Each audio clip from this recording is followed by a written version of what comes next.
बहुत बहुत खुद नसीब हूँ कि आप सबका बहुत सारा प्यार मिल रहा है यूट्यूब पर। और ये जो प्यार मिल रहा है तो ये अंदर से एनर्जी पैदा कर रहा है कि मैं और ज़्यादा काम करूँ आप लोगों के लिए। नमस्ते, मेरा नाम है राजकिशोर दुबे और आप लोग मेरा चैनल वॉच कर रहे हैं RK इलाहाबादी। आप लोगों का ढेरों सारा स्वागत है मेरे चैनल में। तो आज का विषय वस्तु है पास्ट परफेक्ट कंटीन्यूअस टेंस। क्या होता है पास्ट परफेक्ट कंटीन्यूअस टेंस? इसके पहले पास्ट परफेक्ट वाला वीडियो आप देख चुके होंगे। आज का विषय वस्तु जैसा कि लिखा है पास्ट परफेक्ट कंटीन्यूअस टेंस। तो पास्ट परफेक्ट कंटीन्यूअस टेंस के बारे में हम बताएं उसके पहले एक कॉन्सेप्ट को समझिए। पास्ट का मतलब बीता हुआ समय, परफेक्ट का मतलब कार्य का पूरा हो जाना और कंटीन्यूअस का मतलब लगातार। यानी यदि बीते हुए समयों में कोई कार्य लगातार रूप से चल रहा है, ठीक है ना, लेकिन उसका कुछ हिस्सा पूर्ण भी हो चुका है तो वो पास्ट परफेक्ट कंटीन्यूअस टेंस के अंतर्गत आ जाएगा। जैसे मैंने कह दिया कि वह 3 घंटों से दौड़ रहा था।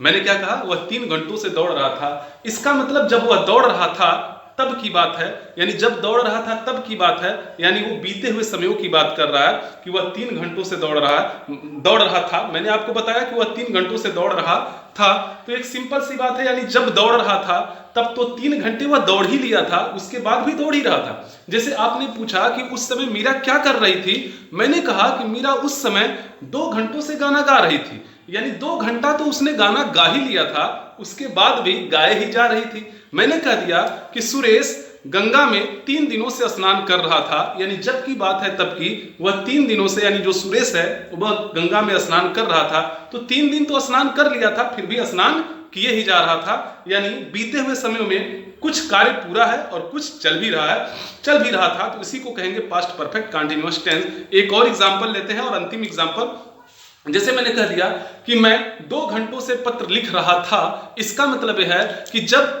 कोई एक्सीडेंट मान लीजिए हुआ था, कोई घटना घटी थी, उस समय किसी ने मुझसे पूछा कि तुम उस समय क्या कर रहे थे।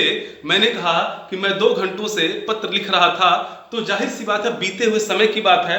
2 घंटा तो मैं पत्र लिख ही लिया था, यानी 2 घंटा परफेक्ट हो गया था, उसके बाद भी लिखते ही जा रहा था, यानी कंटिन्यू कार्य चल रहा था बीते हुए समय में। इसका मतलब बीते हुए समय में जो 2 घंटा पूरा कर लिया था वो परफेक्ट, और जो लगातार चल रहा था वो हो गया कंटिन्यूअस।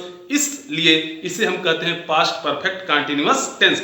यानी पास्ट का मतलब भूतकाल, पास्ट टेंस का मतलब भूतकाल, परफेक्ट का मतलब पूर्ण, कंटीन्यूअस का मतलब जो लगातार चल रहा है, इसका मतलब अपूर्ण। इसको हिंदी में कहेंगे पूर्ण अपूर्ण भूतकाल। हिंदी में क्या कहेंगे? पूर्ण अपूर्ण भूतकाल।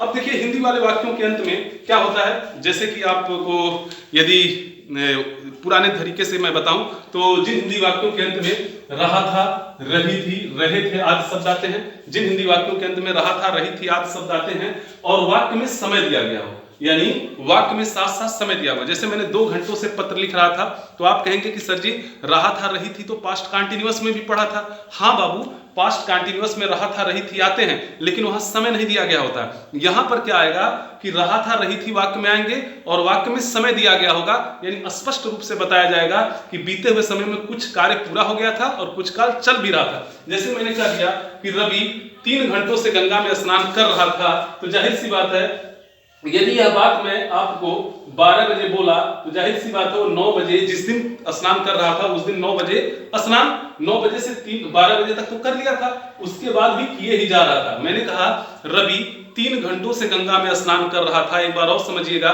तो जब की बात है तब की बात है, और जब की बात है तो 12 बजे मान लीजिए ये बात मैंने किसी को बताया, तो जाहिर सी बात है कि वह क्या कर रहा था? 3 घंटों से स्नान कर रहा था। 3 घंटा तो कर लिया था भैया, उसके बाद भी किए ही जा रहा था, तो जो 3 घंटा पूरा वो परफेक्ट, और जो किए जा रहा था वो कंटीन्यूअस। इस आधार पर परफेक्ट कंटीन्यूअस हुआ, और चूंकि बीते हुए समयों की बात है तो पास्ट परफेक्ट कंटीन्यूअस। और यदि इस तरह से पहचान करेंगे तो जिन हिंदी वाक्यों के अंत में रहा था, रही थी, रहे थे आदि शब्द में और वाक्य में समय दिया गया हो, उन्हें क्या कहते हैं? पास्ट परफेक्ट कंटीन्यूअस टेंस का वाक्य कहते हैं या समझते हैं। अब इस प्रकार के वाक्य जैसे राहुल 2 घंटों से गाना गा रहा था, मीरा सोमवार से स्कूल जा रही थी, आदि आदि। अब ध्यान दीजिएगा, इस प्रकार के वाक्य यदि आ गए तो ट्रांसलेट कैसे करने हैं? कंफर्म है, यानी पास्ट का परफेक्ट है तो हेड लगेगा और कंटिन्यूटी के साथ मेन वर्ब में आईएनजी लगेगा, और चूंकि पास्ट है तो जाहिर सी बात है कार्य के होने की बात हो रही है, और कार्य का होने का मतलब बी और बी का थर्ड फॉर्म बीन। तो ध्यान दीजिए, सबसे पहले सब्जेक्ट लिखेंगे, उसके बाद हेल्पिंग वर्ब हमारा हैड आ जाएगा, और उसके बाद बीन का प्रयोग करते हैं, यानी हैड के साथ बीन का प्रयोग करते हैं। चूंकि कंटिन्यूटी भी है क्रिया में, इसलिए मेन वर्ब में आईएनजी लगता है, फिर ऑब्जेक्ट, फिर फॉर या सिंस, और फिर टाइम। यही होता है इसके अनुवाद करने का नियम। यानी सब्जेक्ट होगा, सबसे पहले आप सब्जेक्ट लगाएंगे, फिर हेल्पिंग वर्ब हैड लगेगा, फिर बीन लगेगा इसके साथ। ध्यान दीजिएगा, इसकी हेल्पिंग वर्ब केवल एक ही है, तो जाहिर सी बात है हैड के साथ बीन ही लगेगा, और उसके बाद मेन वर्ब में आईएनजी, फिर ऑब्जेक्ट, फिर फॉर या सिंस, फिर टाइम।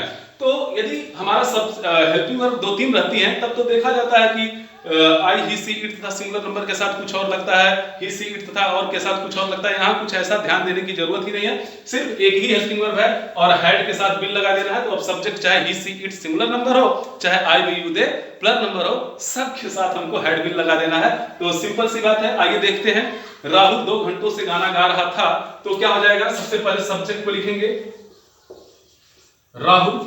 अब 2 घंटों से गाना गा रहा था ना, तो सबसे पहले ये समय भी दे दिया गया है, इसका मतलब रहा था, रही थी के साथ यदि समय आ गया है तो पास्ट परफेक्ट कंटीन्यूअस टेंस है। हेल्पिंग वर्ब एक ही है तो लग जाएगा हैड बीन, यानी Rahul had been. Main verb में आईएनजी, यानी सिंग में राहुल हैड बीन सिंगिंग। और क्या गा रहा था? गाना गा रहा था, a song. Rahul had been singing a song. 2 घंटों से मैंने फॉर और सिंस का प्रयोग बताया था, और बताया था कि 2 घंटों से, 2 दिनों से, 2 महीनों से, इस तरह से आ जाए, 3 घंटों से, 3 महीनों से। आप जाइएगा प्रेजेंट परफेक्ट कंटीन्यूअस टेंस में, खूब बढ़िया से मैं बताया हूं, वहां देख लीजिएगा फॉर और सिंस का प्रयोग। तो इसके लिए क्या लग जाएगा? For 2 hours. क्या लग जाएगा? For 2 hours. यानी आपको मैंने बताया था कि समय जो होता है जो होता है पीरियड में बताया जाता है या पॉइंट में बताया जाता है। जब समय पीरियड में बताया जाता है उसके लिए फॉर का प्रयोग कर देते हैं, और जब समय पॉइंटेड कर दिया जाता है तो उसके लिए सिंस का प्रयोग कर देते हैं। एक ट्रिक भी मैंने बताया था कि वह समय जो कैलेंडर में, जो पंडित जी के पत्रा में, जो घड़ी में दिख जाए, वो उसके लिए सिंस लगा देते हैं, बाकी के लिए फॉर लगा देते हैं। सिंपल सी बात है। कैलेंडर में सोमवार, मंगलवार, बुधवार, बृहस्पतिवार, शुक्रवार, शनिवार, रविवार मिल जाता है। 1 तारीख से लेकर 31 तारीख तक, 30 तारीख तक मिल जाता है। यदि वह 1 तारीख से स्कूल जा रहा था तो उसके लिए सिंस लग जाएगा। वह सोमवार से जा रहा था, सिंस लग जाएगा। सुबह शाम एक फिक्स डेट पर होता है तो उसके लिए क्या हो जाएगा? सिंस लग जाएगा। इसी तरह से शुक्ल पक्ष, कृष्ण पक्ष जो पंडित जी के पत्रा में मिल जाए उसके लिए क्या लग जाएगा? सिंस लग जाएगा। बाकी 2 दिनों से, 2 महीनों से, 2 दिनों से, 2 महीनों से, 5 वर्ष से, 10 वर्षों से, इस तरह से आ जाएगा तो क्या लग जाएगा? फॉर लग जाएगा। हाँ, यदि मान लीजिए कैलेंडर में अभी तो लिखा रहता है कि वह 2010 से स्कूल जा रहा है, तो 2010 क्या है? कैलेंडर में लिखा हुआ है, एक फिक्स टाइम है, तो उसके लिए सिंस। लेकिन वह 10 वर्षों से जा रहा है तो 10 वर्ष क्लियर नहीं, उसके लिए क्या लग जाएगा? For. Concept present perfect continuous में मैंने बताया है, जाकर वो वीडियो वॉच कर लीजिएगा, समझ में आ जाएगा। तो राहुल 2 घंटों से गाना गा रहा था, तो Rahul had been singing a song for 2 hours. अब देखिए, मीरा सोमवार से स्कूल जा रही थी। सोमवार क्या है? ये कैलेंडर में मिल गया, यानी सोम, मंगलवार, बुधवार, बृहस्पतिवार, शुक्रवार, शनिवार, रविवार, ये कैलेंडर में मिलते हैं। 2001 से लेकर जितने भी सन हैं मिल जाएंगे कैलेंडर में। उसी तरह से तारीख जितने भी होते हैं वो भी मिल जाते हैं कैलेंडर में। तो इसका मतलब यह है कि ये इसके लिए सिंस लगेगा। तो सिंपल सी बात है, आप इसी स्ट्रक्चर पर रख दीजिए, मीरा और हैड बीन लग जाएगा। मीरा हैड बीन, और क्या कर रही थी? स्कूल जा रही थी। जाना का मतलब go. Meera had been going, कहां जा रही थी? To school. अब चूंकि सोमवार से है, अब फार का प्रयोग नहीं करेंगे, किसका प्रयोग कर देंगे? सिंस का प्रयोग कर देंगे। हो जाएगा सिंस मंडे। क्लियर? तो इस तरह से हम क्या करते हैं? अनुवाद कर लेते हैं। और इसका थोड़ा नेगेटिव इंट्रोगेटिव और इंट्रोगेटिव नेगेटिव, ये सारी चीजों देख लीजिए, सारी चीजों को। राहुल 2 घंटों से गाना गा रहा था, तो Rahul had been singing a song for 2 hours. मान लीजिए ऐसे आ गया कि राहुल 2 घंटों से गाना नहीं गा रहा था, तो नहीं शब्द जब लगाना है तो कैसे लगाएंगे? राहुल हैड नॉट बीन, यानी ये हैड और बीन के बीच में हमारा क्या लग जाएगा? नॉट लग जाएगा। Rahul had not been singing a song for 2 hours. ये समझ में आ गया? यानी नॉट का प्रयोग ये हैड और बीन के बीच में कर देते हैं। क्लियर है? उसके बाद मान लीजिए आ गया कि क्या राहुल 2 घंटों से गाना गा रहा था, तो हेल्पिंग वर्ब को कान पकड़िए और पहले ला दीजिए, तो हैड, और उसके बाद क्रम से सबको पीछे कर दीजिए। Had Rahul been singing a song for 2 hours. Clear है?